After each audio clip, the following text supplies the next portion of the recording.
Bonjour à tous, bienvenue aux Agents Libres. Corb, comment ça va? Ça va super bien, toi, JF. Ben, ça va. On a Good. reçu, je sais pas si ça paraît, mais on a bien du gear de Oui. Norton Baller. Fait qu'on a reçu notre petite commande et on Un autre remercie. de. Ben oui, nos partenaires qui Ouais, nous envoient la marchandise, bien apprécié. effectivement. Corb, petit podcast. On sort, je pense, un peu des sentiers battus dans le sens Mhm. où est-ce que c'est quelqu'un qui est dans les coms. Mais c'est quelqu'un qui est aussi bien dans les réseaux sociaux. Puis c'est quelqu'un qui va aller chercher une génération en particulier, je pense. Là. Fait que Ouais. j'ai bien hâte de le recevoir. On reçoit. Puis si. Attends un peu, je veux juste rajouter de quoi avant que tu le nommes, mais moi, c'est un gars qu'au début, j'espère qu'il va écouter ça, là, mais j'étais pas sûr. Honnêtement, j'avais de la misère à saisir le personnage, puis depuis plus récemment, je suis devenu fan, il faut le dire. Je suis devenu bien fan. Il le fait à sa façon, puis il est coloré, puis il n'a pas la langue dans sa poche, puis moi, j'aime ça. Fait que, bien content de recevoir. Vas-y, Jeff. Max Vanout du Ben oui. 91.9 Ben Sport. oui. Eh oui, exact. Fait que c'est ça. On reçoit Max tantôt qui va passer un 45 minutes avec nous autres. Puis tout de suite après lui, on jase de football, parler des playoffs là, qui ont eu lieu la semaine passée. On n'ira pas vers le Mhm. Super Bowl parce qu'on a un spécial qui s'en vient, mais on reçoit Ouais. Renaud Bourbonnais pour ça. Donc, Corb, partenaire d'aujourd'hui. Partenaire d'aujourd'hui, comme quelques podcasts précédemment, mais notre chum, mon chum, ton cousin, parce qu'il ne voudrait pas être ton chum, il est seulement ton cousin. C'est ça, exact. Ouais. Fred Etier de Accès électrique. Fred, entrepreneur électricien un peu partout. Je pensais qu'il faisait juste la Rive-Nord. L'autre fois, il m'a dit qu'il avait commencé à habiter à Montréal puis un peu partout. Là. Donc, il se promène, il fait les soumissions lui-même, il répond au téléphone, il travaille avec son pouch une fois de temps en temps. Appelez Fred, 514-617-6606. C'est votre homme là, pour tout projet électrique. Assurément. Je l'encourage pareil, même s'il ne voudrait pas être mon chum, juste mon cousin. Ouais, il me l'a dit. Là. J'en doute pas. Moi, je vais avec Norton Baller, comme on a dit en intro. On a reçu du beau gear, des beaux chandails, manches courtes, manches longues. On a des hoodies, casquettes à cordes, très belle casquette. Moi, j'en ai reçu Ouais, une qui ressemble à ça, rouge. nice. On les remercie. Oui, Puis, vraiment. on a Corb, tu as acheté du stock aussi, puis tu as utilisé un certain code promo que les gens peuvent utiliser. Tu veux-tu juste nous en parler un peu? Oui, mesdames et messieurs, ils nous ont fait un code promo juste pour agrémenter là, un peu, faire affaire avec eux. C'est 15% en utilisant le code promo AGENT15, donc agent au pluriel AGENTS 15, tout en un mot. Vous sauvez 15%. Il y en a qui pensent que c'est Sauver les l'équivalent des taxes. taxes. Ben non, c'est mieux que ça parce que c'est 15% avant taxe, donc tu sauves plus. Non, encourager les gars. Je viens de mettre un chandail manche longue Comme ça. qui va se porter tous les jours, ouais, exactement, mais que je pense qu'il peut servir d'undershirt aussi. Tout à fait. Mais le rouge est vif, là, on le voit un peu mal dans ma caméra. J'ai des petits problèmes de caméra ce soir. Mais un rouge vif, très belle couleur. Honnêtement, c'est rare, je porte ça, mais vraiment content de l'avoir. Ouais, très cool. On invite les gens qui veulent acheter à aller sur nortonballer.com. Tout le stock est là, puis ils viennent de sortir. C'est justement la deuxième collection là, qui vient de sortir. Moi, j'ai ça, manche trois quarts aussi. Là. C'est manche et demi, là, mais manche trois quarts. C'est confo, man. Vraiment, pour vrai, allez-y, allez Je, voir, allez les je, encourager. J'achèterai plus gros linge des grandes compagnies qu'on connaît, je pense, au niveau sport, là, surtout s'ils développent la collection un peu. Oui, tout à fait. Dur à battre. Oui, exact. Je veux juste qu'on prenne le temps aussi de remercier TV5. TVC. TV5. TVC, j'allais décrire là en plus. TVC. Mais tu sais, c'est un classique moi. Là. TVC d'Argenteuil pour. Ils nous supportent beaucoup. Là, ils ont créé notre logo. Ils passent nos épisodes à la télé dans Argenteuil. J'ai encore eu des commentaires cette semaine. Un chum à moi qui m'a dit qu'il nous avait vu avec Sacha Gavemi justement, puis il avait trouvé ça vraiment cool. Fait que les gens de la région d'Argenteuil, TVC, argenteuil.com pour Je sais pas l'horaire. si je te l'avais dit à toi, JF, mais il y a un de mes cousins aussi là, qui est, je pense que c'est Brownsburg ou la chute. Ça se peut. Puis pendant une fête, il a envoyé, il a pris sa fouille. Il m'avait dans sa TV, puis il trouvait ça bien cher, puis il n'était pas au courant vraiment. OK. Donc, il m'a envoyé ça, puis c'est vraiment cool là, de savoir qu'il y a une couple de personnes qui nous pognent de même sur le fly. Si vous avez des bons mots à dire, ben gênez-vous pas. Nous autres, on est facile à rejoindre un peu partout ces réseaux sociaux, Facebook, Instagram, Twitter, les agents libres. On a un site Exactement. Internet qui est under construction maintenant, mais pas mal, on peut y accéder quand même, là, lesagentlibres.com. Oui, Donc, en fait, ça redirige vers le YouTube, puis éventuellement, notre site va embarquer à cette adresse. exact, exact. Donc, c'est ça. Max, il nous attend en plus. Fait qu'on va aller le rejoindre. Bien hâte de vous Sans plus présenter tarder. ça. Ouais. Max Vanout, comment ça va? Ça va bien, vous autres, les boys? Content d'être là? Très Ça va bien, très bien, merci. ça va très bien. Merci à toi d'être là. Ça fait plaisir. Par hasard, est-ce que tu connaissais notre show un peu ou pas du tout? Ouais, j'avais vu passer, je vous avais écouté je sais pas si c'était à vos débuts, ou en tout cas, je me souviens quand Gonzo était passé. Ouais. Ouais. J'ai Daphné écouté une aussi, couple de sûrement. fois, là. Daph, ouais, j'ai écouté Daph. J'ai déjà pogné, je pense avec Jeffrey. OK, ben ouais. Fait que ouais, j'ai écouté à quelques reprises. OK, très Good. cool, très cool. T'es-tu un fan de podcast à la base? T'en écoutes plusieurs ou? Oui, quand même. Je dirais que là, on dirait que depuis que le sport est revenu, puis le hockey, j'ai moins Ouais, le temps. En ce moment, je ne vous cacherai pas que je suis vraiment en mode hockeyolique là, à tous les soirs. Il n'y a aucune saison depuis que je suis jeune là, que j'ai autant écouté qu'en ce moment. Des fois, même tard le soir, je me rends compte qu'il y a une game dans l'Ouest qui me tente, je me la mets. Fait que ça ralentit un petit peu ma consommation de podcasts, mais tu sais, c'est rare que je n'ai pas mes écouteurs dans les oreilles, pour être honnête. OK, Ouais. OK, OK. Tu fais ça par devoir professionnel ou vraiment pour ton petit plaisir personnel? Ça dépend. Ça dépend. Il y en a beaucoup par plaisir personnel. Ouais. Il y en a aussi par profession, entre guillemets. C'est drôle, j'en parlais avec mon boss, je pense, la semaine passée. Moi, mes sports, entre guillemets, que je suis super à l'aise, que c'est ce que je suivrais le plus, même si c'était pas ma job, c'est le hockey et le foot. Fait que, j'écoute pas tant de podcasts axés hockey, football, dans le sens que si je le fais, c'est vraiment par plaisir. Ouais. Mais tu sais, mettons, depuis quelques années, j'ai vraiment commencé gros à écouter des émissions, des podcasts de soccer, que ce soit notre émission FC 919 avec Oli 919 ou les boys du Can Foot Club ou peu importe, parce que ça, c'est un sport que je suivais moins à la base. Puis je suis appelé à en parler, veux pas. Puis moi, j'ai toujours trouvé que quelqu'un qui parle de quelque chose qu'il ne connaît pas, ça paraît. Fait que je m'y suis vraiment intéressé. Puis une des façons que j'ai pris pour m'y intéresser de plus en plus, c'est en écoutant des podcasts. Ouais. OK, très cool.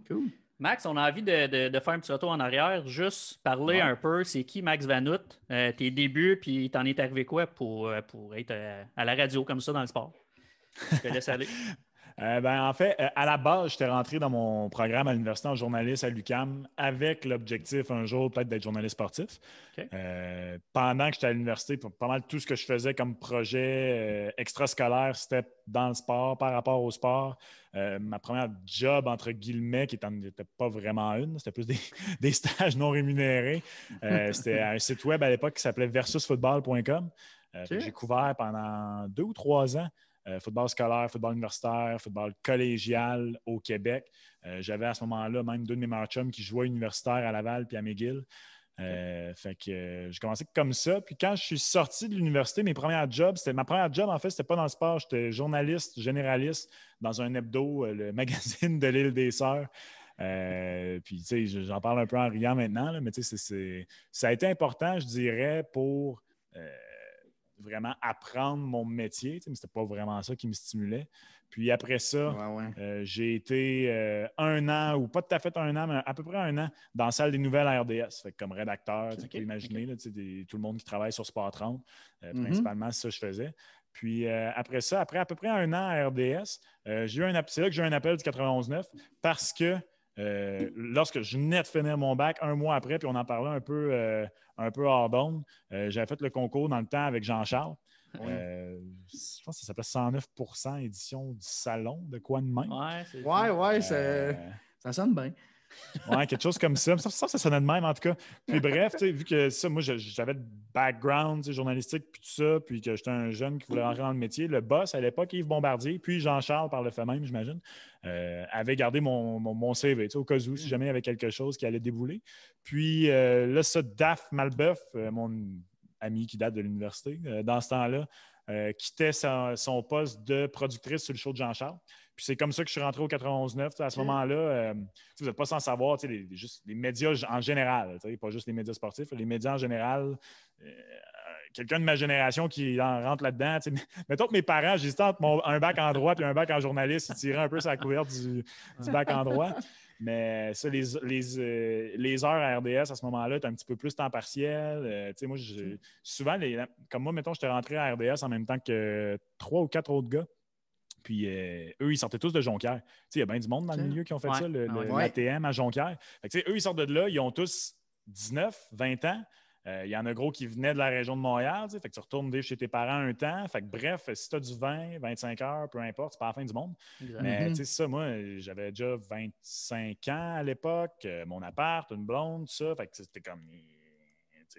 Conjuguer tout ça, hein? Ouais, c'est ça. Tu peux pas autant te permettre du 20 heures par semaine, mettons. Ouais, quand l'offre du 91 est arrivée d'un poste, puis moi, j'aimais ça aussi. J'ai trippé à travailler à RDS, mais tu es dans une grosse place où ça peut être long. Moi, j'ai toujours un petit côté plus risky, puis d'aimer les petites places, puis tout ça. Okay. Fait que de rentrer sur un plus gros poste, un gros défi au 91, c'était de quoi qui était super cool à l'époque. Puis là, depuis, c'était 2017, ça fait que ça fait 4 ans maintenant que là, de fil en aiguille, je change de poste à gauche, à droite, puis que je fais mon chemin comme ça. Oui, puis tu sais, on t'entend pas mal à toutes les heures de la journée. Là. Moi, je suis un représentant sur la route, puis j'entends souvent ta voix dans une journée. Je vais te ramener, moi, un petit peu plus en arrière que ça. As-tu toujours voulu être journaliste sportif? De ce que tu te souviens étant jeune? Honnêtement, oui, mais non, je pense. Parce que Okay. moi, ça m'a toujours. Je veux dire, j'ai commencé à jouer au hockey à quoi, 3, 4 ans, peu importe. J'ai joué au foot au secondaire, puis moi, je suis chanceux. Mon père me coachait au hockey, mes parents ils trippaient, mais mon père, c'était pas non plus un crazy hockey dad. T'sais. Lui, il me coachait parce qu'il avait du fun, mon frère puis moi, mais quand on a vieilli et qu'on a voulu faire autre chose, non seulement il nous a encouragés à faire d'autres choses. Moi, le sport que je pratique encore le plus, c'est le ski. J'ai fait de la compétition de ski nautique quand j'étais jeune. On a fait du patin artistique, mon frère puis moi, pour elle. Fait que ça a toujours été ma plus grosse passion. Puis aussi, j'ai toujours été une maudite grand gueule, qu'il y avait des bons résultats, qui n'étaient pas méchants, qui n'étaient pas tannants, mais que j'y appelais tout le temps, même en classe. C'était mon gros défaut. On n'a jamais remarqué ça. Mais je dois t'avouer, Max, que moi, j'apprends à te découvrir encore au 91 tu commences à avoir plus d'antenne, puis j'adore ta répartie. Là. Des fois, tu vas rentrer, je t'écoutais hier, puis je l'ai dit à JF, mais tu es rentré dans Stéphane quand tu disais que tu consommais ton yoga avec Adrienne. Puis je l'ai fait moi aussi ici, Adrienne, donc je sais de quoi tu parles. Puis je dis, je suis un milléniaux, je consomme ma TV comme je veux la consommer. Puis moi, j'adore ça, ce petit côté arrogant-là, je dois te l'avouer. Ouais, mais tu sais, c'est cool, mais c'est gentil que tu dises ça. Mais tu sais, justement, je trouve ça le fun que tu dises ça parce que des fois, ça sort comme de l'arrogance, tu sais, mais c'est tellement juste playful, tu sais, puis j'ai tellement absolument aucune malice. Puis il y a ça au début, tu sais, qui a été tough, justement, parce que justement, j'ai tellement pas de gêne que des fois, ça sonne comme mais non, c'est juste d'avoir du fun, tu sais. Mais bref, ça pour répondre à ta question que je voulais faire ça, je savais quand j'étais jeune, mais en même temps, j'étais un enfant de fonctionnaire. Mes parents, eux, sont très de leur génération. C'est très un bon salaire, des bons avantages sociaux, un bon fonds de pension. Puis mon père, depuis que j'étais très jeune, quand il voyait que je tripais autant sur, mettons, le broadcast du Canadien que sur le Canadien, qui était comme ouais, mais ça, c'est un métier de contact, Max. Puis moi, je viens de la région, le deep. Je suis né à Sept-Îles. Fait que bonne chance de rentrer grâce à des contacts. Là. Fait que, mais éventuellement, quand j'ai continué à foncer puis pousser vers ça, je fais des blagues sur mon père, mais il est mon plus grand fan. Puis il m'encourage là-dedans. Puis il m'a toujours foncé, aidé à foncer. Puis quand il a vu que ça marchait, mes affaires, il a arrêté de stresser. Mais jusqu'à ce qu'ils apprennent qu'en radio, tu as des contrats annuels à chaque année. Mais ouais, je te dirais que j'ai toujours su que je voulais faire ça, mais ça a été long avant que je fasse OK, non, je vais essayer de rentrer là-dedans. OK. Parle-nous un peu de quand tu es rentré justement à la radio avec JC. Comment ça a été cette époque-là? On a parlé un peu avec Daphné là, qui a bien trippé avec Jean-Charles à l'époque. Toi, c'était comment? Ça a été un poste super exigeant. Puis, je pense que, puis Jean-Charles lui-même était le premier à nous le dire souvent, je suis convaincu qu'il disait la même chose à Daph, c'est que tu rentres, surtout dans le temps que lui était là, ça aurait nécessité un producteur de beaucoup plus d'expérience qu'on avait, mais malheureusement, à ce moment-là, l'enveloppe budgétaire qu'il y avait au 99, c'était d'engager un junior, ce qui faisait que, je te dirais quasiment, là, pour reprendre dans l'actualité, que c'est quasiment l'équivalent d'être Pierre-Luc Dubois qui joue pour John Tortorella. Puis je dis ça vraiment très, très positivement dans le sens que je pense que, mettons, Daph et moi, les deux, on était deux jeunes qui étaient capables de prendre ça jusqu'à un certain point, mais que je suis convaincu que ça n'a pas été pour tout le monde. Puis moi, personnellement, ça m'a énormément aidé. J'ai encore une super bonne relation avec Jean-Charles.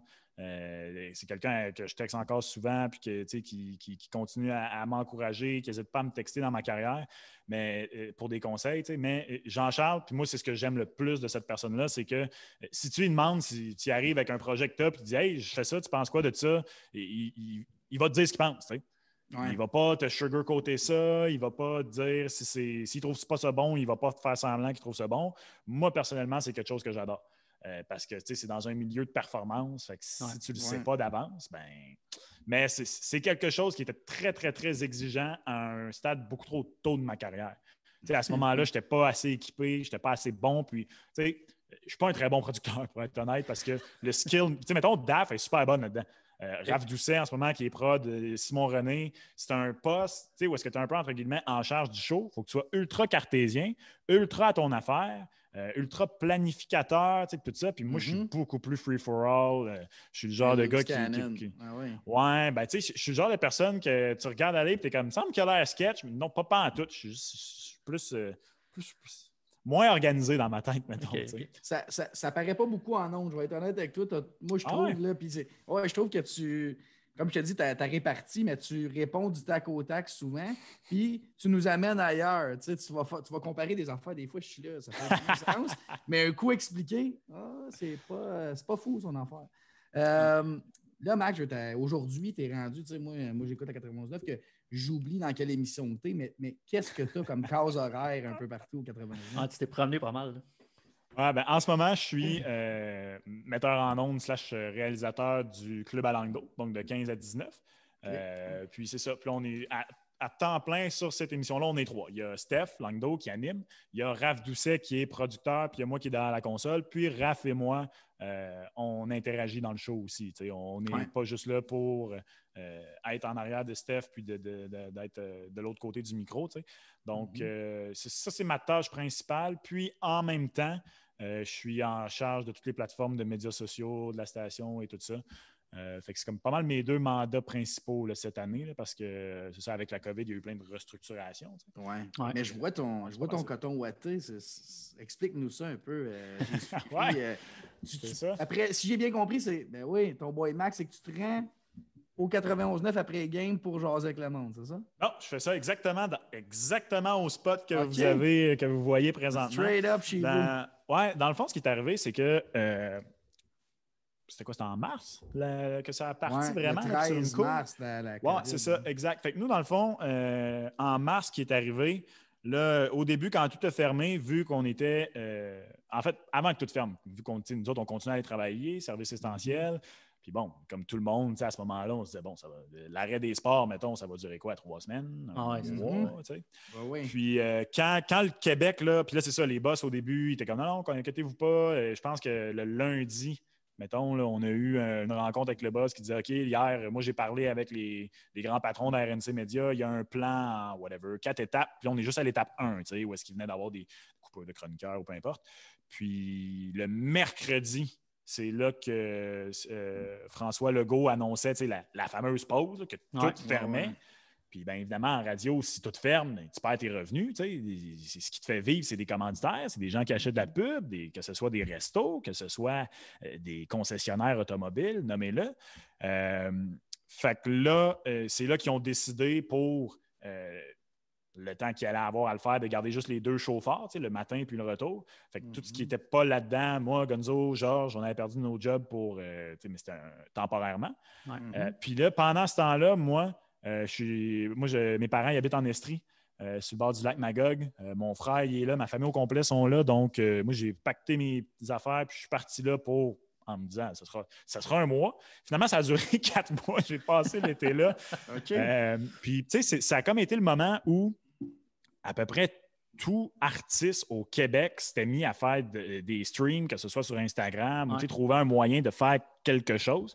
Puis, tu sais, une des raisons pourquoi cette année, quand je suis revenu, justement, ils m'ont mis en charge des médias sociaux, c'est que moi, je consomme beaucoup de médias sportifs. Tu sais, tantôt, quand vous me demandiez si j'écoute des podcasts pour ma job ou par plaisir, tu sais, quand je dis que c'est pour ma job, c'est pas juste pour le contenu, c'est pour rester à jour de ce qui se fait, tu sais. Que ce soit en podcast, mais que ce soit en web, peu importe. Tu sais, de voir, puis pas juste du contenu sportif, tu sais. Fait que bref, je regardais ce qui se faisait, puis tu sais, que c'était aussi déjanté que Matt Duff puis son coronavirus, Arnaud Soli, je me rendais compte, parlait à du monde sur Instagram, mais comme du monde random. Ben Puis oui. là, je regardais ça et je me dis, y a-tu une façon d'amener une tribune en ligne, carrément. Puis je réfléchissais à ça. Puis là, est arrivé le tournoi MLS is back, où est-ce que l'Impact était. Ouais. Puis c'est là que je me dis, OK, essayer, je suis tout seul chez nous, je vais écouter les games, puis je vais inviter le monde à venir me parler sur Instagram après la game. Puis là, mettons, pour être sûr que ce soit un peu accrocheur, je demandais à Oli Brett ou à Georges ou à Nilton George avant de venir me parler. Puis ça a quand même pogné. Sur Instagram, live, tu peux faire maximum 1 heure. Ouais. Fait que à presque tous les coups, je faisais 1 heure. Il y avait du monde qui venait me parler. C'était vraiment le fun. Okay. Fait que là, tout l'automne, je me disais, OK, mais là, comment tu t'amènes ça next level? Parce que là, après ça, c'est bien le fun sur Instagram, là, mais t'es là, t'as 2, puis that's it. T'es sur ton cell, tu peux pas le. Oui, c'est pas aussi. Non, c'est ça, c'est pas habillé, c'est pas rien. Non, fait que là, je regardais, comme là, je vois des autres, on est sur Zoom. Je suis comme sur Zoom. Là, il y avait Max Lapierre puis Guillaume qui avaient parti la poche bleue. Puis là, j'étais OK. Ouais. Fait que là, finalement, j'ai trouvé. Finalement, moi, je ne le fais pas sur Zoom juste parce que sur laquelle je suis, sur StreamYard, c'est plus facile d'inviter du monde. On le faisait là-dessus aussi avant, puis c'est vraiment plus facile. C'est ça. C'est ça. Fait que pour inviter du monde, c'était plus simple. Fait que je me suis mis là-dessus. J'étais allé pitcher. Moi, au début, je n'étais pas sûr non plus. Je l'ai fait ça juste par moi-même. J'ai impliqué le 91.9. Je me dis, bon, aller le pitcher à mes boss. La page 91.9 Sport, 32 000 followers sur Facebook. Oui. Moi, je n'ai 5 000 sur Twitter. C'est du bon exposure. C'est ça. Fait que, ils ont dit, OK, oui, go. Essaye ça. Fait que pour le moment, je fais ça. Après tous les matchs du Canadien, ou avant quand c'est dans l'Ouest, parce qu'à un moment donné, faire un live à 1h30 le lundi soir à l'eau. Fait que, fait que c'est ça. À date, à chaque soir, ça a pogné. Pendant 1 heure, je parle au monde. C'est super le fun. Puis moi, à date, ce qui me surprend le plus, c'est que puis, tu sais, ça, c'est des conversations que j'ai souvent avec mon boss. Tu en parlais un peu plus tôt, tu sais, sur ma répartie, puis tout ça. Puis quand je disais que ça peut sonner arrogant, c'est que mon boss, des fois, il est comme, OK, faut pas trop que tu parles juste au monde de ton âge, tu sais. Puis ça, c'était un petit peu sa crainte. C'est comme, OK, ouais, mais mettons, le monde de 50 ans va continuer de te parler. Puis à date, oui, il y a du monde de tous âges qui viennent. Il y a des messieurs de 60 ans qui rentrent et qui sont comme, hey, c'est vraiment brillant, ça, une tribune de même sur le web. Fait que, on commence ça là, on va voir si ça mène à quelque part. Si je peux me permettre, moi, c'est un peu, puis on a eu Gonzo, puis j'en avais parlé, mais Gonzo arrivait, moi, je le connaissais de Musique Plus, je savais pas trop ce qu'il faisait dans le sport, puis j'avais une petite appréhension, puis il a tourné ça bout pour bout, Gonzo, c'est une encyclopédie du sport, puis le même principe arrive un petit peu avec toi, du fait que tu arrives un peu de nulle part, tu étais au concours, puis là, tu avais des petites apparitions ici et là, mais là, on t'entend plus régulièrement, puis oui, tu as probablement un public plus jeune qui aime le côté sarcastique, un peu, comment je dirais, jouer des tours ou whatever, des petites blagues aux gars, les piquer, mais tu arrives à faire passer ça. Je pense que moi, mon père t'écouterait et trouverait ça drôle que tu piques Stéphane Langdo. Ça reste funny. Là. Fait que je pense que tu peux aller chercher plus large, oui, effectivement. Ouais. Comment tu as pris ça? Parce que je suis tout le temps curieux un peu de voir comment tu finis par aboutir avec ça, en fait. T'sais, moi et David, on est 2 no-name. On fait ça pour le plaisir. On a commencé au mois de mars. On a du fun à le faire. Puis on a des invités qu'on ne pensait jamais avoir. Là, toi, quand tu arrives dans le milieu et tu es entouré des Gonzo, des Georges, des JC, puis que au début, c'était Max Vanout avec la toune, si je me rappelle bien, avec JC, c'était Couleur Café. C'était ça ta toune d'intro? C'était ça. Ouais. Avec Yvon qui disait Monsieur Vanout! Exact. Comment est-ce que ouais, pour vrai, c'est cool. Comment tu fais ta place comme gars, un no-name dans ce milieu-là, puis t'établir, surtout avec ton côté un peu plus arrogant, là, je le dis de même entre parenthèses, là, mais t'as-tu. Ouais, cocky, y a-tu fallu que tu déplaces des murs, tu défonces des murs, ou comment ça s'est produit, ça, ces premiers mois-là? Ouais, honnêtement, premièrement, le côté cocky, pour vrai, ça a quand même été long avant qu'il ressorte, parce que ça. Jean-Charles, quand il m'a connu au début, là, j'arrivais pas encore à job avec un hoodie rose, là, mettons. Puis je suis capable d'être très, très square, puis en tout cas de professionnel ou whatever. Mais ça, d'abord, ça a été long avant que vraiment je me laisse aller. Je suis quand même quelqu'un formé à l'école en journaliste. Fait que, en tout cas, bref. Mais pour ce qui est de prendre du micro puis de faire du micro, je dois à peu près tout ou 90%. En fait, je dois, mettons, là, une partie à Jean-Charles, mais après ça, tout le reste à Georges puis à Gonzo. Parce que dans le fond, quand j'ai changé de poste du show à Jean-Charles pour être sur le show à l'époque, qui était la première mouture de l'Arac Gonzalez. Ouais. Georges puis Gonzo, d'abord, eux, ils étaient vraiment down. C'était la première fois. Puis là, c'est rien contre quelqu'un qui est maintenant mon boss, Chucky. Mais Chucky, lui, c'est une bête radio. Qui avait été là avant à Radio 9, à Radio X. C'est pas un gars de sport, bref. Fait que lui, il était super bon avec eux autres pour manipuler la console puis avoir des thinking radio et tout ça. Mais au niveau du contenu en tant que tel, il ne pouvait pas comme soit les aider en faisant des recherches ou whatever. Parce que c'était juste pas son skill set. Fait eux, ils étaient super down en partant. Moi, j'arrive, puis que moi, justement, j'étais là pour en plus les aider au niveau sportif. Puis c'est eux carrément qui étaient comme hey, man, ton micro est ouvert, puis tu jases quand tu veux. Là, hein, comme, genre, on veut t'embarquer dans la discussion. Fait que là, moi, au début, je me fais dire ça. Fait que, au début, j'étais très, très petit dans le show, des fois. Comme, souvent, justement, vu que les deux savaient que j'étais un gars de foot, comme d'un chronique foot, ils me faisaient vraiment beaucoup embarquer. Puis après ça, ailleurs dans la grille. Fait que ça, c'est comme ça que j'ai pu commencer un petit peu à prendre de la place. Puis après ça, comme tout dans la vie, je pense, je suis quelqu'un qui travaille super fort, honnêtement. Pas pour rien que je suis célibataire à 29 ans et que j'habite tout seul. Je travaille fort. Je pense qu'il y a un petit peu de talent à quelque part, mais je veux dire, des gars avec qui j'ai été à l'université qui étaient autant, sinon meilleurs que moi puis qui n'ont pas eu ces opportunités-là. Après ça, c'est vraiment niaiseux, mais c'est le classique d'être à la bonne place au bon moment. Si je ne suis pas dans cette place-là avec Georges puis Gonzo exactement au moment où je l'étais, je suis convaincu que je ne suis pas où je suis présentement. Puis c'est pour ça que je dis que je leur dois à peu près tout, parce qu'après ça, ça a été, bon, il y a eu cette occasion-là, puis là, après ça, les boss ont fait il n'est pas pire. Puis après ça, j'ai eu le poste de journaliste terrain. Fait que là, soudainement, là, justement, au début, c'est là que quand j'entrais, c'était pour faire des reportages terrain. Là, ça a marché. Puis après ça, quand ils ont splitté Georges et Gonzo, là, c'est Gonzo qui, à ce moment-là, je devais être strictement sur le terrain. Puis c'est Gonzo qui a dit hey, non, vous me donnez un show de 3 heures tout seul. Je veux Max.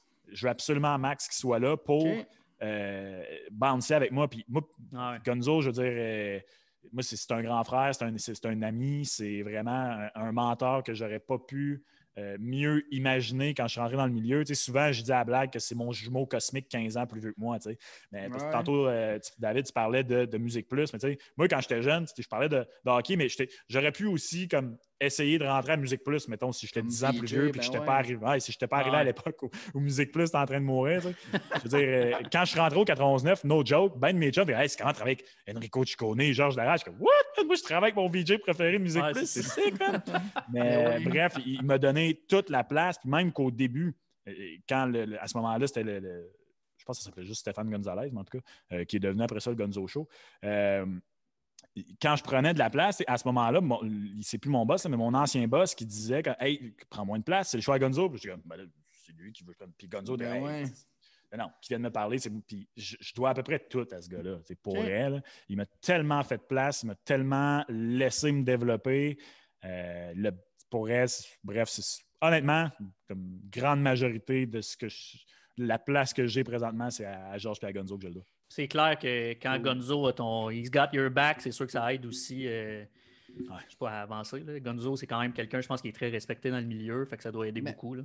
Mais si je peux me permettre, moi, j'étais un petit peu. J'ai parfois un petit peu l'attitude que tu as dans ma vie souvent, tous les jours. Puis, c'est ça. Moi, c'est le petit côté confiant. Puis, tu te dis, c'est un peu le talent.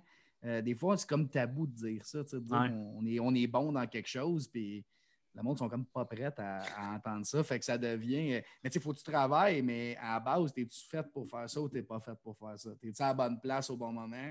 Ça va avec la personnalité et le talent, selon moi. Tantôt, tu parlais de la répartie et tout ça. Puis, tu sais, justement, c'est quelque chose que. Tu sais, tu es tellement habitué aux médias sportifs conservateurs. Tout à fait. Juste les médias en général, tu sais. Puis, moi, à un moment donné, puis c'est vraiment niaiseux, tu sais, justement, parce que moi, quand j'étais à l'université, je suis convaincu que le max de 22 ans regarderait le max de 29 ans et dirait t'es bien cave, man, ce que tu fais comme type de contenu. Puis à un moment donné, j'étais à l'université, tu sais, puis je me rendais compte que, tu sais, mettons, là, quand ça a commencé les shows comme First Take, whatever, là, maintenant, Stephen A. Smith, puis ces trucs-là. Tu sais, moi, je regardais Stephen A. Smith, j'étais comme, c'est bien un clown, ce gars-là. Puis à un moment donné, je me suis rendu compte que je checkais toujours ces segments, puis j'étais crampé, puis je trouvais ça bon. Puis c'est là, à un moment donné, j'ai fait, c'est du divertissement sportif. Puis, il y a son style. Évidemment, ouais, mais c'est ça. Puis, tu sais, évidemment, si je sais pas, moi, si un jour j'ai à être sur le beat du Canadien de Montréal à la télé, évidemment que je ne serai pas comme je suis là parce que c'est un poste journalistique complètement différent. Ouais. Mais à l'animation radio, à la base, tu sais, pourquoi vous écoutez, en tout cas, je ne sais pas vous autres, mais moi, j'écoute la radio sportive pour être diverti d'abord et avant tout. Après ça, je me suis rendu compte que, tu sais, comme moi et Gonzo, il y a ça qu'on s'est rendu compte dans les 2 années où on faisait le show ensemble. On a un messagerie texte devant nous tout le temps. Puis, moi, j'ai les médias sociaux ouverts, puis on se rendait compte qu'on n'avait jamais, des fois, là, ça partait 5 pages de messagerie texte qui se remplissaient parce qu'on était en train de comparer des joueurs de hockey à des marques de chips. Puis ça, on a fait le monde embarque, tu sais, comme. Fait, je pense, puis c'est ça qui est le fun du 91.9, tu sais. Moi, je trippe sur notre station pour ça. Ah non, c'est très cool. Nous autres, on est, tu sais, JF puis moi, on peut en témoigner, mais on est rendu à plusieurs personnes qui ont déjà travaillé là, qui sont venues faire un tour dans le podcast. Mais on est, tu sais, moi, ça a commencé, Jean-Charles, pour moi, c'est un idole. Je l'ai déclaré comme la personne que je voudrais le plus avoir dans le podcast. Fait qu'on était bien fans. Il y a eu un moment où on se demandait, tu sais, quand il est parti, qu'est-ce qui va se passer finalement? Vous avez repris ça très bien à la station. Je pense que ça a été, la transition s'est bien faite, là, si on veut. Fait que non, 91.9, il vous offrait quelque chose qui ne s'offre pas ailleurs. Il n'y a pas d'autres médias sportifs à la radio, en fait, là, à Montréal. Mais il n'y a pas juste ça. Aujourd'hui, j'étais à Gatineau, je ne pogne pas 91.9, ben, je suis sur l'application. C'est parce que je suis attiré à entendre. J'aime ça entendre parler de sport, mais il y a aussi choisi mes shows. On ne se le cachera pas. Il y a des shows que j'écoute moins, mais Lara Gonzalez, c'est un must. T'sais. Ben ouais. il offre de quoi, tu sais, Georges, y a-tu plus random ou tu sais, peu importe que Georges. Georges, quand tu l'écoutes à tous les jours, tu te rends compte qu'il aime ça faire réagir. Dans le fond, son opinion peut changer d'une journée à l'autre. Puis lui, il veut juste que le monde y écrive, puis qu'il appelle, puis que Jeff la légende, il donne la marde un peu, dans le fond. Là. Et t'as une mauvaise journée. Si Georges Larac rit à la radio, tu viens d'avoir une bonne journée. Ah ouais. Il y a un rien contagieux. Ouais, assez. Hey, Mac, j'ai envie de t'envoyer sur 2 sujets. Un, les gardiens, parce que t'es quelqu'un qui... On t'a vu faire pas un scoop, là, mais un quiz, je cherchais le mot. Un quiz sur les goalers. Ça a quand même bien été, ce quiz-là, pour vrai. T'en as-tu fait un autre depuis? J'ai-tu manqué? Tu parles quand Georges était là? Ouais. Sur le show à Georges? Ouais. Non, c'est ça. C'est juste parce qu'avant Noël, Guns, avec tout ce qui se passe, la garderie était fermée quand même. Fait que, il y avait besoin de remplacer le quiz gaucher-droitier. Ouais. Puis c'est vraiment arrivé de façon random. Ce qui est arrivé, c'est que souvent, quand ils ont les quiz, genre ils testent avec moi au Raph Doucet pour voir le niveau. Puis il arrive avec il me dit « Hey Max, big, it's a big.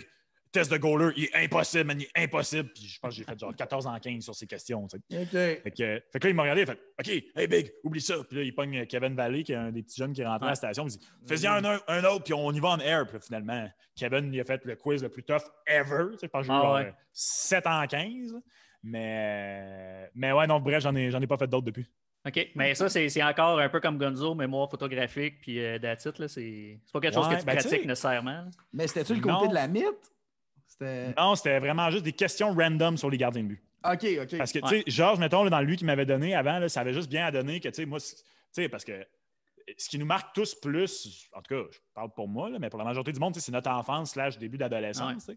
Fait que Georges, toutes ces questions étaient de, mettons, 99 à 2010, qui est comme, pose-moi une question, montre-moi là, 10 goalers, cache leur face, là, puis cache leur numéro, montre-moi juste leur stock là, d'un goaler qui a joué 50 games entre 2000 et 2010, puis je vais sûrement te le reconnaître.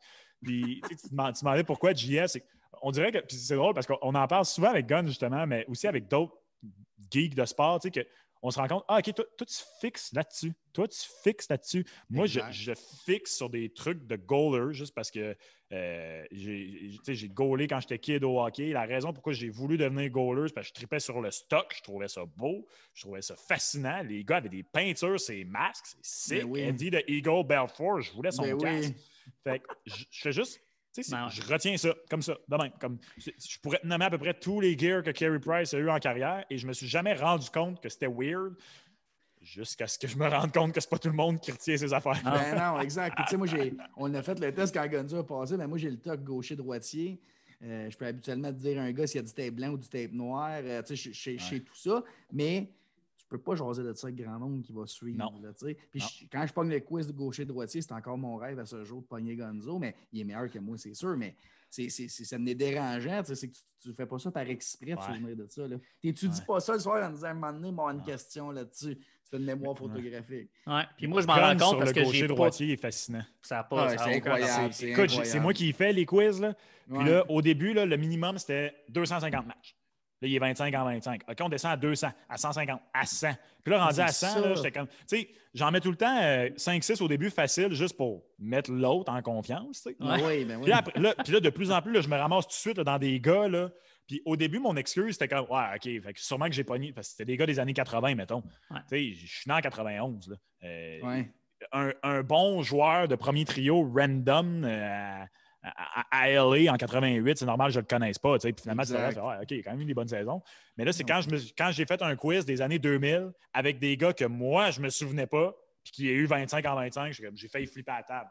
I give up, man. Va donc chez le gars. Ben oui. Non, mais c'est la rapidité aussi qu'il a. Ouais.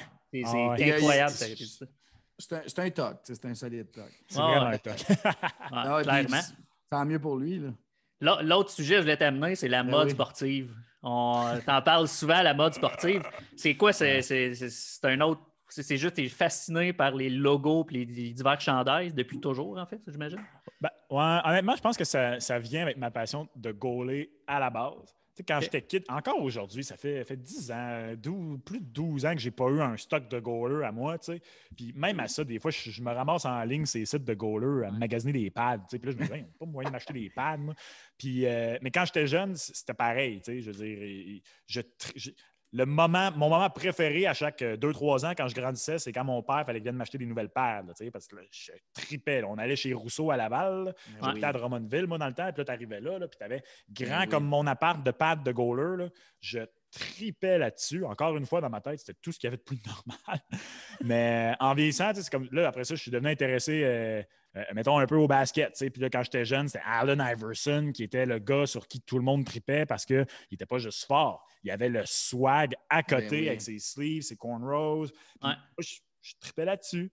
Quand je jouais au foot, c'est drôle parce que mon père et mon frère, les deux et tout, sont des sportifs. Puis ça pourrait pas être plus le contraire de moi. Je veux dire, mon père, c'est un homme de peu de mots. Mon frère, c'est un homme de peu de mots. Mon frère, c'est le genre de défenseur au hockey qui avait le C sur le chest que tu remarquais pas.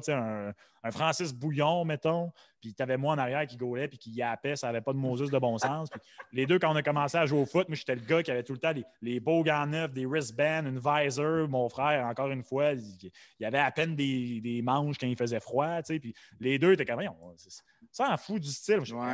C'est le truc le plus important, moi, dans ma tête. Comme, quand j'ai découvert Deion Sanders, sa fameuse citation « Look good, feel good, play good, get paid », j'étais comme « That's the motto ». Je sais pas pourquoi. Mais juste dans la vie de tous les jours, je suis comme ça aussi. Là, je veux dire, j'aime le linge. Si j'étais riche, c'est garanti que j'aurais grand comme mon appart de calotte, comme vous le voyez là, puis de souliers, puis de bomber jacket ou whatever. Tous mes athlètes préférés, ou presque, c'est des gars qui ont au moins un petit peu de style. C'est rare. Tu parlerais-tu de Gardner Minshew par hasard? Mais le pire, c'est que Gardner Minshew, c'est un petit peu une blague comment ça a commencé. Parce que, dans le fond, l'année passée, saison 2019, Opening Day, un de mes meilleurs amis, qui était mon voisin à l'époque, qui était un des gars que je vous parlais tantôt, qui a joué universitaire, il vient chez nous pour qu'on écoute le foot. Puis là, lui, c'est un fan des Raiders. Je suis pas mal, peut-être que je me trompe, mais je suis pas mal sûr que justement, là, à 1h, la game qui était on, c'était la game des Raiders, puis c'était contre Jacksonville. Et Nick Foles se blesse rapidement. Enter Gardner Minshew. Moi, j'ai aucune idée c'est qui, parce que quand j'étais plus jeune, je suivais gros la NCAA football. Tu sais. Là, plus tu vieillis, à un moment donné, moins tu as le temps. Si je passe mes dimanches à écouter le foot, je ne vais pas passer le samedi non plus. Samedi en plus. Puis bref, lui, son père, il écoute à peine la NFL. C'est un gars d'NCAA. Fait que lui, il fait juste texter son père. Hey, père, le gars de Washington State de Washington est embarqué. Fait que là, c'est qui, lui? Puis là, moi, je le regarde. Je dis, voyons, il est tombé fabuleux, ce gars-là. Il a l'air d'une porn star des années 80. Puis là, il embarque en étant complètement pas élégant, pas de technique. Il mettait des stats, tu sais. Ben oui. Fait que pour Gardner Minshew, c'est plus une blague, tu sais. Mais mettons, moi, même avant que je suive le soccer, je tripais sur David Beckham, mettons, parce que. Parce que là, c'est le GOAT, là, tu sais, dans toute sphère de sa vie, he's the GOAT. Là. Oui, quel homme, hein? Ouais, c'est dur à battre. Mais moi, j'ai toujours dit en jouant au hockey, si on est pour perdre la game, on peut se mettre bien paraître, ils vont penser qu'on est bon. T'sais. Puis moi, je joue au hockey dans des ligues de garage. Des fois, tu rentres dans une équipe, tu regardes un gars s'habiller, tu regardes son stock de haut en bas, tu te dis, lui, il sera pas bon. Tu peux identifier ça tout de suite. C'est vrai. C'est pareil. Quand il serre son patin, là, que tu vois plus, tu sais que le sang passe plus dans les patins, c'est sûr que le gars ne sera pas bon. Là, on a joué 5 ans ensemble à la balle, Corb. On n'a pas gagné grand game. On lookait good. On était beau. On était beau. On était beau. Il y avait des fans dans les stands. J'ai envie en fait, mec, j'allais ton top 3 des chandails ou des logos. Je sais que tu en parles souvent, là, mais ton top 3, t'as-tu ça rapidement après? Tout sport confondu? Ben ouais, pourquoi pas? C'est une bonne question. Bon, ça. Ben, mettons, si on parle de branding en général des clubs, là, un de mes préférés, c'est les Raiders. Juste tout le silver and black, tu sais, puis c'est quasiment là en plus celle-là que j'ai, c'est une calotte de Vegas. J'aurais aimé ça que ce soit honnêtement, même si c'est affiché au Oakland, j'aurais aimé ça une LA, juste parce que dans les années 90, là, c'est de même que leur branding est parti quand ils sont arrivés à LA, puis que là, NWA, genre Ice Cube puis Eazy-E portaient leur gear, tu sais. Puis ben moi, all black all the time, ça fait mon affaire. Fait que c'est sûr que les Raiders seraient là. Même si je ne considère plus qu'ils ont les plus beaux jerseys de la NFL, cette palme revient dorénavant depuis cette année aux Chargers parce que leur nouveau est complètement cray. C'est vraiment le flashy, là, le bleu. Ah ouais, le bleu poudre and yellow. Là. Ouais. Mais moi, en partant, j'aime un club que, tu sais, mettons, les Panthers de la Floride, mettons, j'aime pas en ce moment leur chandail. Là. Moi, je trippe sur leur original. Mais tu regardes les couleurs de ce club-là, puis tu dis, eux, c'est sûr qu'ils jouent à quelque part où il fait soleil. Oui. Moi, ça, j'aime ça. Tu sais, quand capable, juste sans même voir le nom. Ouais. Fait que c'est sûr que les Raiders sont là. Tu sais, mettons, au hockey, je trippe bien, bien gros sur tout le branding de Chicago. Particulièrement le chandail rouge. Juste le noir et blanc qu'ils ont porté à Winter Classic l'an passé, il était insane. Ce serait entre Chicago et Détroit, mettons. Si j'avais à en choisir un. Ah ouais, des solides kits de Détroit. Ah ouais, je trippe. Puis, mettons, si j'avais à en mettre un petit dernier. Là. Le CF Montréal? Ouais. Je m'en allais vers là aussi. Là. Ben, pas encore. Ben, tu vois, la calotte est drette là. Ouais, ben ouais, c'est ça. On n'a pas encore vu les jerseys. Alors, je vais attendre les jerseys.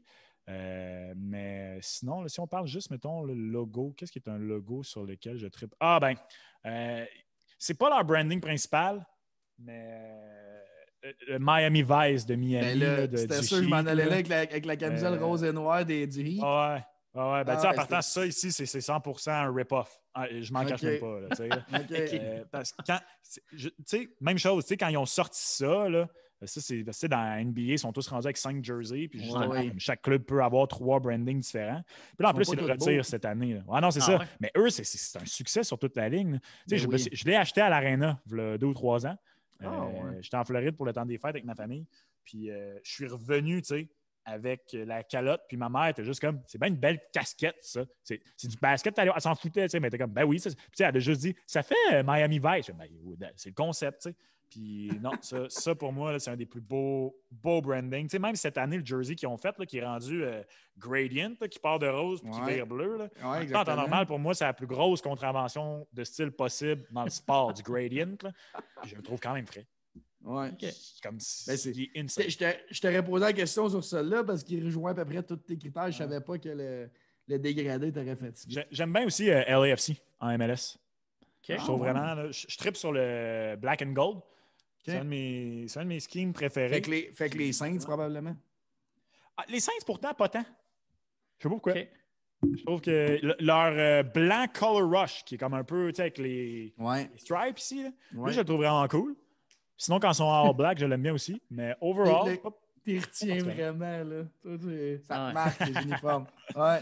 Là, JF m'a dit que tu t'enlignais sur le CF Montréal. Ben ouais, juste avec ton opinion. Quel genre d'ajustement ça va être pour vous autres, pour dire l'impact? Ah ben honnêtement, c'est tough. Là. C'est comme l'équipe de foot de Washington. Moi, personnellement, c'est pas tough parce que je dis juste Washington depuis plusieurs années. C'est drôle parce que je n'avais jamais parlé. Moi, je m'étais juste, tu sais, comme, c'est tout le temps touché, tout ce qui est l'imagerie autochtone. Puis moi, je considère personnellement que nous autres, en tant qu'hommes blancs québécois, c'est vraiment pas à nous de juger ça. Mais Fait que c'est pour ça aussi que je comprends que c'est du cas par cas. Je viens de parler des Blackhawks. Moi, tout ce que je lis sur les Blackhawks me porte à croire que la tribu des Blackhawks est honorée par ça. Mais en tout cas, bref, pour ce qui est de Washington, c'est que v'là quelques années à m'amener à travers mes lectures, j'ai fait OK, comme le terme Redskins est un terme vraiment comme qui est associé à une insulte. Fait que, bref, moi, c'est pour ça que ça n'a pas été tough, mais c'est sûr, dans mes nouvelles, mettons, moi, je fais des nouvelles dans le show à Langdo, là, des fois, ça va m'arriver, c'est sûr, pour quelques temps de dire impact. Là. Mais moi, personnellement, overall, là, je ne l'haïs pas en tout. Moi, j'avais été un des seuls sur nos zones le jour même à dire que moi, je le trouvais beau. Ben moi, mettons, à mon humble opinion, c'est plus beau que l'ancien logo de l'Impact. Ben, moi, je trouve que oui. Ah ouais. Moi, je comprends pas toute la polémique autour de ça. Je comprends que changer de nom dans une ville comme Montréal, ça va faire jaser. Mais à un moment donné, c'est pas. Ils n'ont pas, je sais pas, ils n'ont pas été accusés de racisme. Jamais, ils n'ont rien fait de grave. Là, ils ont changé de nom puis ils ont voulu améliorer l'image à travers la terre. Donc, that's it. Là. Le changement, ça fait parler beaucoup. Là, ça fait jaser du changement. Là. Mais, tu sais, puis il y a aussi, là, c'est, tu sais, comme. Si tu vas en marketing puis en branding puis tout ça, là, c'est sûr, ils ont sorti ça. Ben, c'est ce qu'on sait pour le moment, mais ça va se décliner. Là. Moi, s'il y a une casquette qui sort là, juste avec le M puis la flèche, là, c'est sûr, je l'achète. Là. Juste un gros M puis la flèche. Moi, c'est sûr, moi, j'aurais aimé ça qu'ils mettent l'emphase sur le MTL parce que moi, je pense que, je viens de vous montrer celle de LA. Je trouve que Montréal, on est chanceux, on est une des rares villes que, c'est pas, je sais pas, moi, Boston, on s'en fout de BOS, tu sais.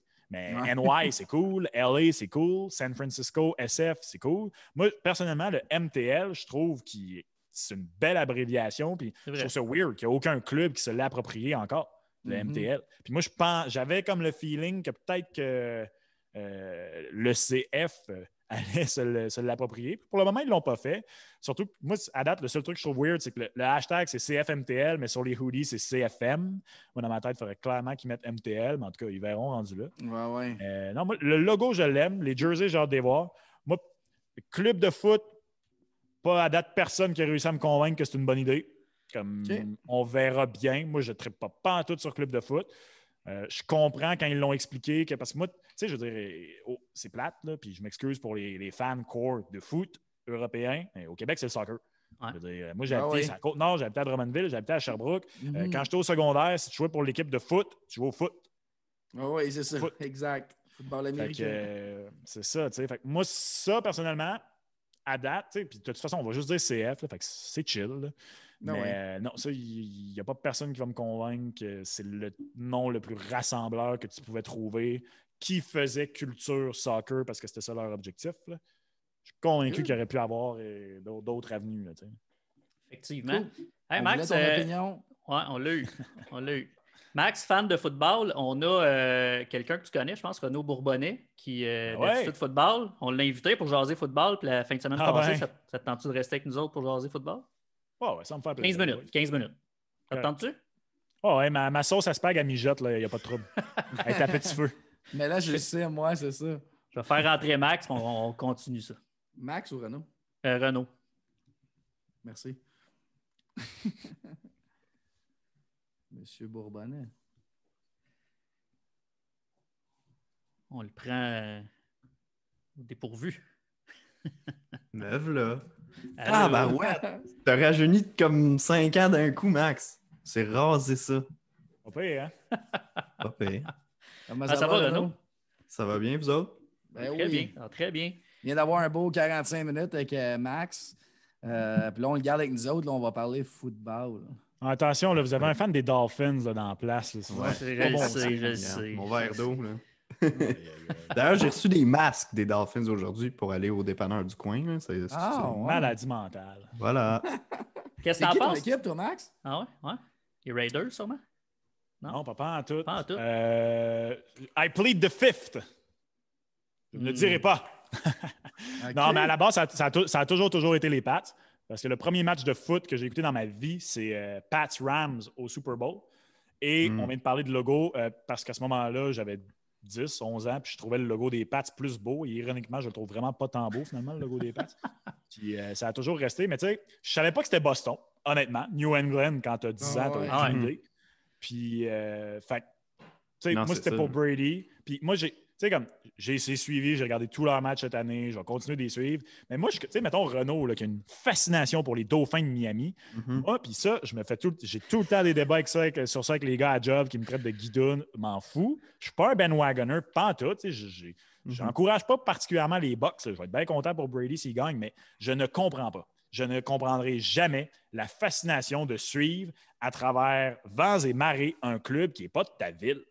Pourquoi tu suis un club qui n'est pas bon à Miami, man? Bonne question. Moi aussi, ça a commencé pas mal jeune, dans ces eaux-là, là, à peu près 10 ans, là, en 2008. Puis les Dolphins venaient d'avoir une saison là, de 1-15 avec Dante Culpepper au poste de corps arrière. Là, quelque chose de pas très bon. Je commençais à m'intéresser à ça, mais je ne le regardais pas vraiment assidûment. Puis à l'époque, aller trouver un lien en ligne pour regarder une game online quand tu as 10 ans en 2008, c'était pas vraiment quelque chose à quoi je pensais. Puis leur dit que mes parents avaient certainement, là, nous auraient pas permis de runner ça, déjà qu'on a de la misère aujourd'hui. Mais c'est ça, j'avais vu cette équipe-là 1-17, puis je suis rentré à l'école, les gens parlaient tous des Patriots qui venaient d'avoir une bonne saison, qui venaient d'avoir leur saison parfaite scrappée au Super Bowl. Puis moi, j'ai dit, tu sais quoi, je vais aller prendre pour l'équipe underdog. Les 1-15 vont rentrer cette année en playoff, puis ça va barder et tout. Puis là, cette saison-là, Chad Pennington est arrivé à Miami. Tom Brady s'est blessé au premier match de l'année des Pats en première demi contre les Chiefs. Fucking Pollard, man. Ouais, exact. Là, Matt Castle qui rentre pour les Pats. Au final, ils ont eu une bonne saison quand même, mais les Dolphins qui avaient gagné la division avec le Wildcat de Tony Sparano. Donc, moi, je suis resté accroché à cette équipe-là et elle ne fait que me décevoir depuis. Cette année, c'est encourageant. Là. Cette année, c'est encourageant, mais sinon, il n'y a jamais eu, là, même quand ils ont fait les éliminatoires en 2016, il n'y avait rien de se dire à long terme, c'est une équipe qui se développe bien. Là, donc, c'est une vie dure, mais quand même. Là, je suis rendu là, j'ai souffert trop longtemps pour changer d'équipe. C'est ça qui arrive.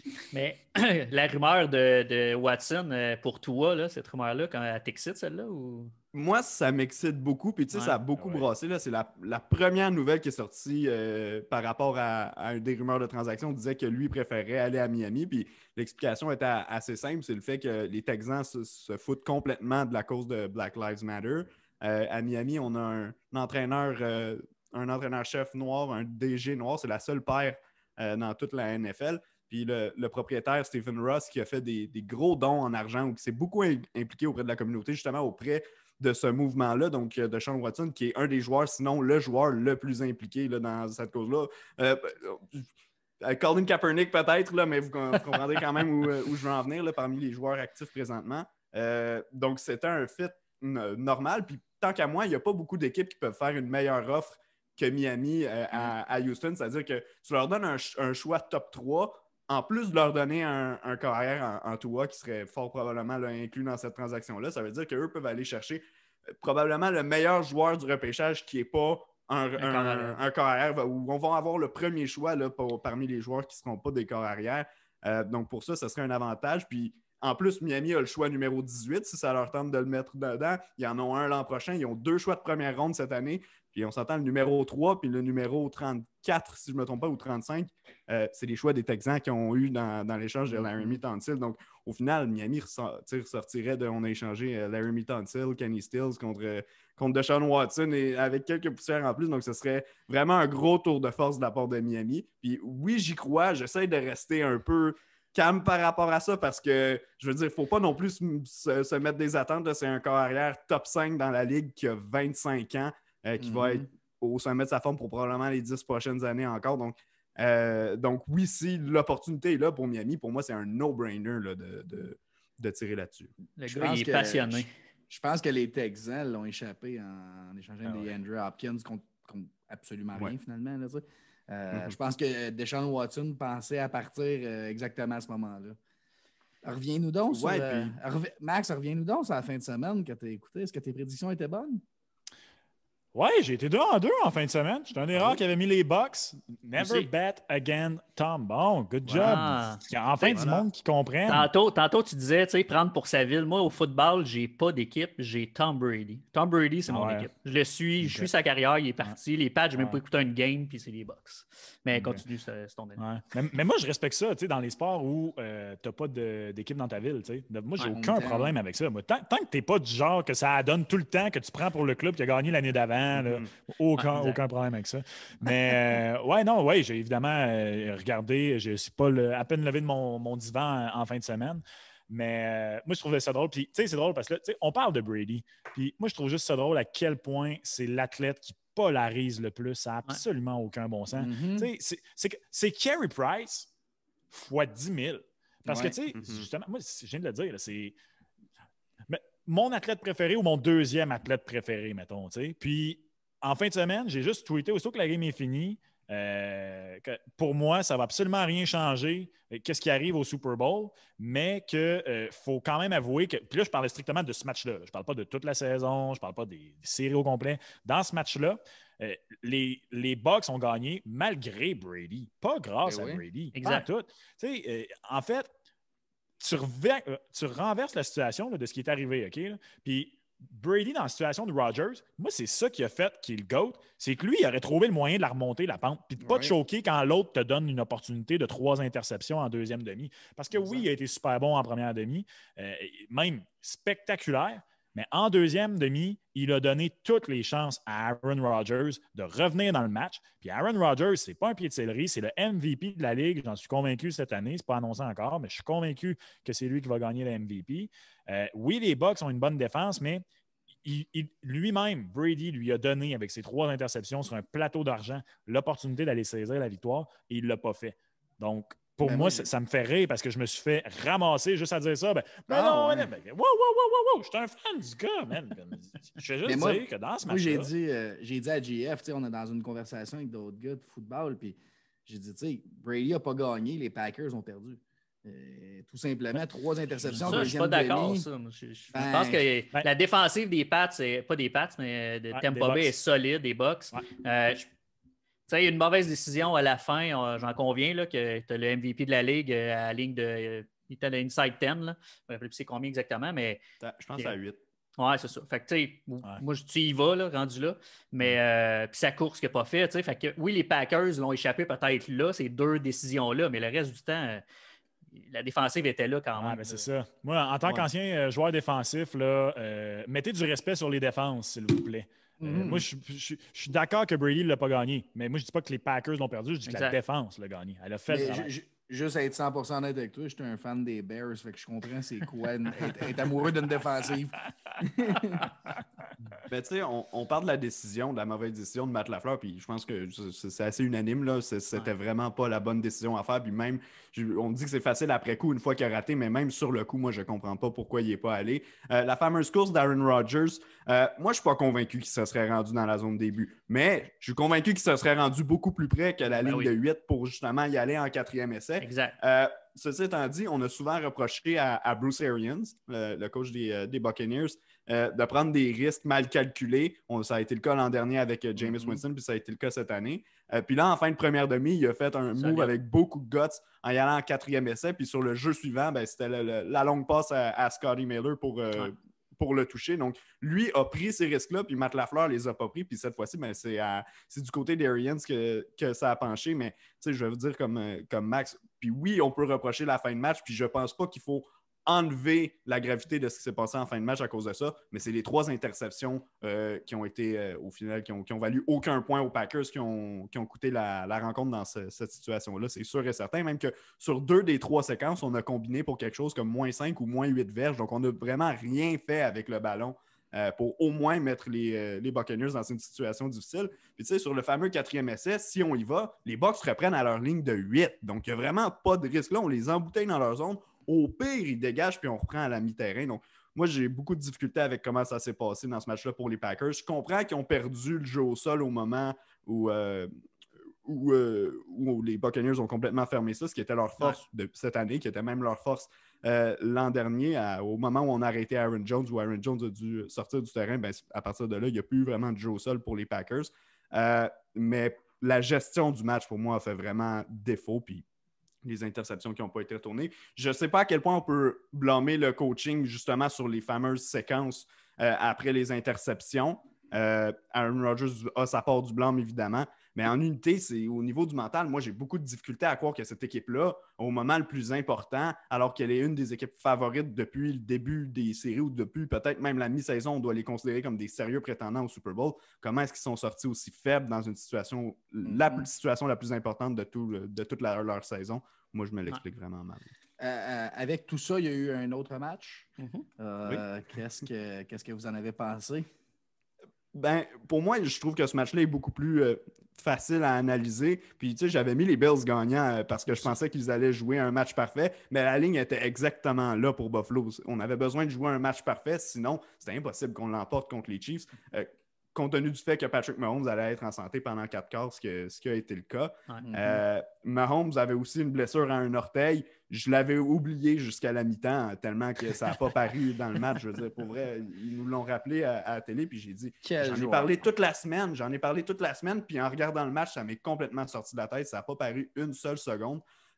Donc ça, tant mieux. Puis même que je me questionne, au fur et à mesure de la rencontre de la semaine passée, on le voyait que ça s'aggravait pour lui, cette fameuse blessure-là au pied. Le fait d'être sorti prématurément dans la rencontre, est-ce que ça lui a évité d'aggraver une blessure à un pied? Peut-être, au final, peut-être que cette commotion cérébrale-là, elle a servi aux Chiefs plus qu'à leur nuit. Max? Moi, je disais dans la semaine avant que... puis les Chiefs, c'est le parfait exemple. Avant, c'est plate, là, je m'excuse les gars, je m'apprête à vous sortir un cliché, là, mais avant de gagner, il faut que tu perdes, il faut que tu apprennes à gagner. Les Chiefs, c'est le parfait exemple. Ils ont perdu contre les Pats il y a 2 ans, puis ils avaient gagné le match. Là. Mais de mémoire, c'était Dee Ford qui a été hors jeu en fin de rencontre, alors que je pense que Brady avait été intercepté. Puis ça a amené le match en prolongation. Puis après ça, tu sais, on vient de parler de Brady, donne-nous pas cette chance-là, il est allé le gagner. Mais moi, c'était ça pour les Bills. Je ne voyais pas comment il allait pouvoir battre les Chiefs parce qu'en ce moment, moi, je trippe sur Josh Allen. Je dirais depuis l'année passée, c'est là que j'ai vraiment fait comme OK, ce gars-là, s'il corrige telle puis telle affaire, il a vraiment un beau potentiel. Mais en ce moment, c'est lui, c'est Stephon Diggs, puis il y a Renaud Jean-Blanc, le Cole Beasley, l'autre receveur. Mais, John Brown aussi qui est là. Oui, c'est ça, mais ils n'ont pas un bon jeu au sol. Josh Allen est à la fois le corps arrière et le meilleur porteur de ballon du club. Fait que pour moi, faut absolument là, que tu donnes un vrai jeu au sol à Josh Allen. Puis je pense que pour les prochaines années, après ça, regarde, les Chiefs vont être là. Les Chiefs vont être pour les 4-5 prochaines années, à moins que ça vire en couille un peu comme les Seahawks, parce qu'il y a 6 ans, on pensait que les Seahawks allaient être ça. Là, mais pour moi, les Chiefs vont être dans la AFC, ce que les Pats ont été. Dans le prime, le premier prime, parce que Brady a eu 2 primes, celui où il y avait les Colts. Et à ce moment-là, les coachs, tu écoutais des entrevues avec Tony Dungy, qui était le coach à l'époque. Puis, il bâtissait avec le DG, il bâtissait son club dans le but, pas de gagner la division, pas en fonction de qui il jouait contre 2 fois par année, en fonction d'arriver en série puis d'être capable de finalement passer par-dessus Brady. Et ils ont réussi à aller 2 fois au Super Bowl avec Peyton Manning et en gagner un. Moi, je ne suis pas en train de dire que les Chiefs s'en vont au Super Bowl à chaque année pour 10 ans. Il va avoir des opportunités. C'est un match au foot, là. Il va avoir des opportunités à chaque année. Est-ce que Mahomes va être blessé? Est-ce qu'ils vont choquer? Les Bills vont avoir des opportunités, je pense, de se rendre 1 ou 2 fois au Super Bowl s'ils gèrent bien leur effectif et qu'ils entourent Josh Allen comme du monde. Je pense qu'ils peuvent être aux Chiefs ce que les Colts de Peyton Manning ont été aux Pats. Oui, ben, je suis bien d'accord avec ce que tu dis là-dessus. Puis pour moi, les Chiefs, pendant les prochaines années, comme tu dis, tant qu'on n'a pas à vraiment sortir les millions pour tout le monde, puis ça se fait tranquillement, mais c'est une équipe qui repêche vraiment bien aussi. Puis on regarde un gars comme Michael Hardman qui a échappé un ballon au début du match, là, qui a ouvert la porte aux Bills, mais qui au final s'est rattrapé plus tard dans ce match-là. Mais c'est un autre signe, un autre gars de grande vitesse dans ce vestiaire-là. Puis, tu sais, advenant le cas où dans la semaine à l'entraînement, Tyreek Hill tombe au combat. C'est pas la même qualité de receveur, on s'entend là-dessus. Il ne court pas les mêmes tracés avec autant de facilité que Tyreek Hill, mais ça reste un gars de grande vitesse que tu peux plug and play directement dans ton alignement puis dire ma menace verticale, je l'ai encore dans cette équipe-là. Puis c'est comme ça à beaucoup de positions pour les Chiefs qui ont beaucoup de facilité à attirer les gens. Puis il y a beaucoup de vétérans de talent qui sont à la recherche d'un contrat d'1 an, qui vont aller jouer pour moins cher là-bas parce que justement, ils savent qu'ils ont une opportunité en or pratiquement de se rendre en finale d'association à toutes les années. Donc, c'est vraiment une belle situation qu'ils ont présentement, les Chiefs à Kansas City. Dans le match, pour revenir là, au match Buffalo-KC, il y a eu quelques moments où j'ai senti un peu le spectre des Packers renaître dans les Bills. Manque d'opportunisme un peu. Là, on a botté 2 fois des placements plutôt qu'aller en 4e essai. Je me l'explique un peu mieux dans le cas des Bills que celui des Packers parce que les Packers étaient en situation évidente de fin de match où là, on n'avait plus le choix. Et je pense que les Bills ont beaucoup été influencés, puis même que Sean McDermott a poussé un mot là-dessus là, après la rencontre, mais par le premier match éliminatoire qu'ils ont joué contre les Colts ont fait exactement le contraire. Ils ont risqué des tentatives de placement facile pour essayer de marquer des touchés. Et ont raté. Donc, les Bills n'ont peut-être pas voulu tomber dans le même piège, mais en même temps, quand tu joues contre Kansas City, tu ne peux pas commencer à croire que tu vas les battre à coup de 3 points. Il n'y a personne qui était confiant pour Buffalo à 9-0 en début de rencontre après qu'Hardman échappe un ballon. C'est pas vrai, je ne le croirais pas si quelqu'un me le dit. Tout le monde est resté stressé. Les fans de Buffalo n'ont pas dû ouvrir le champagne immédiatement, même s'ils ont l'habitude de le faire des heures avant la partie. D'après moi, c'est plus la Bud Light avant la partie. Ouais, plus que le champagne, je peux te confirmer. Renaud, j'ai hâte de réécouter ça, moi, McGF, sortir, parce que tu parles tellement vite, mais c'est tellement de matière à assimiler. Ah, je suis désolé. Que je vais mettre ça au... Non, mais j'ai entendu. J'ai tout entendu, mais on dirait que le temps que je rentre tout ça dans ma tête, mais tout fait du sens. J'aime ça. Renaud, ne t'en fais pas. Moi, j'ai tout entendu au ralenti. Je me délectais. OK, parfait. Tu vas pas parler lentement. C'est ce que j'ai hâte de faire, en fait. Non, change-toi pas pour moi. C'est moi que... C'est parfait. Moi, je vais Il y a vous une le fonction dire dans ralenti l'ordre. sur l'iPhone pour quand tu écoutes. Dans l'ordre, j'ai hockey. Comme connaissance, j'ai hockey, baseball, même, je dirais NBA et football tombent en 4e dans mes connaissances de sport. Okay. Donc, les joueurs en tant que tels, je les connais, mais tout déceler ce que tu viens de dire, il faudra que je le réécoute. Pas de problème. Renaud, la semaine prochaine, on se revoit, nous autres, parler du Super Bowl dans un spécial jeudi le 4 avec Sacha Gavemi qui va être avec nous en plus. Max, j'ai envie de savoir ta prédiction pour le Super Bowl. Déjà? Ben non, il est bien trop tôt. Là. Il peut en arriver des affaires. Ben sinon Max, on t'offre de revenir jeudi prochain. Tu vois comment on est des bons complices, Corp? C'est exactement où je voulais l'amener. Ça va dépendre s'il y a un match du Canadien ce soir-là. Je ne connais pas peut l'horaire par cœur. Ouais, mais ça peut être pendant la période. Tu n'es pas obligé de passer 1 heure. Tu fais juste passer un petit hop, tu donnes ta prédiction. On prend tout ça en note. S'il ne change rien, qu'il n'y a personne qui se blesse à l'entraînement, puis que tout va comme sur des roulettes, puis qu'on n'apprend pas dans 2 jours que Tom Brady a dégonflé des ballons, ce qui est un gros scam, moi, je ne mets pas une scène là-dessus, là, en passant. Là. Pas une. Aucune chance que je mette une scène sur ce match-là parce que les 2 corps arrière, c'est les 2 athlètes, là, tout sport confondu en ce moment, contre qui je ne gage jamais. Pat Mahomes est déjà à un stade de sa carrière où je ne veux pas gager contre lui. Brady, même chose. Mais moi, je pense que c'est quand tu t'y attends le moins dans sa vie que Tom Brady te surprend puis que contre toute attente, ça va être très serré, mais qu'il va trouver le moyen de battre Baby Goat puis de faire suer l'Amérique au grand complet puis de nous rappeler à quel point il n'est pas juste plus beau que nous, il n'est pas juste plus riche que nous. Il y a aussi une raison pourquoi il y a déjà 6 bagues puis que les Bucks vont gagner. Puis qu'il y a Gisèle. Ouais, mais ça, c'est tel que tel. Là. Tout le monde peut trouver l'amour dans les coins les plus inattendus. Voilà. Hey les boys, merci d'être passés pour vrai. Renaud, on se revoit la semaine prochaine. Max, merci pour le 45 minutes étiré entre tes prédictions et tes connaissances football. Merci les boys, c'était bien apprécié. Max, les gens qui ne te connaissent pas, où est-ce qu'ils peuvent te suivre? Ah, ben écoutez, le 91.9, lundi au vendredi, de 15 à 19h dans le club à Languedoc.